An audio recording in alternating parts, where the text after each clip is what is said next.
like, oh, I'm just like, I want nothing more than to just jump in there. But I'm like, I can't. I'm getting engaged to get married. I'm in a relationship. I got a business. I'm known as Lewis Miller. I'm a designer. Everybody, no, you're a designer. You're gay. You're supposed to be gay as a designer.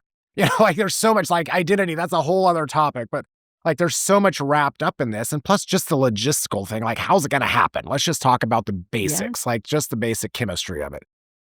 So that year, that was June of 2022, and the next 12 months were just awful. Kind of like actually threw myself, like tried to be more gay. Like I kind of like made a conscientious effort to like get more involved in the lifestyle, but it was just the relationship was crumbling. We were in counseling. Things were just going wrong. I was miserable.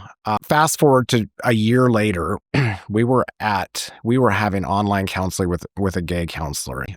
There was such a clear line, and we both went home that night and knew like, okay, well, our lease is coming up. I'm going to move out. We're just going to do this quickly. And it happened very quickly. This is a fresh start. Like now, as painful as this is, now what am I going to do? I've got my own apartment. There was that moment when the door clicked behind me, and it was just like the Holy Spirit on one shoulder and the devil on the other shoulder. It's like, okay, it's the beginning of summer. You haven't been single in a while. You should have a good time. Maybe pick up this church thing later in October.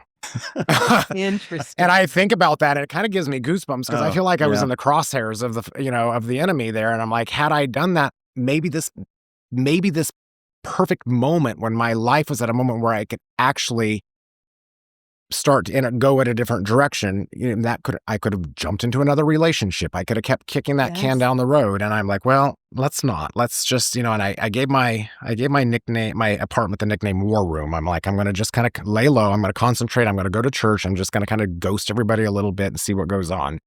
So I started going back to TSC, and that's where I had that moment. Like, okay, at some point I got to just lay it. I don't know how it's going to work, but here it is. Take it.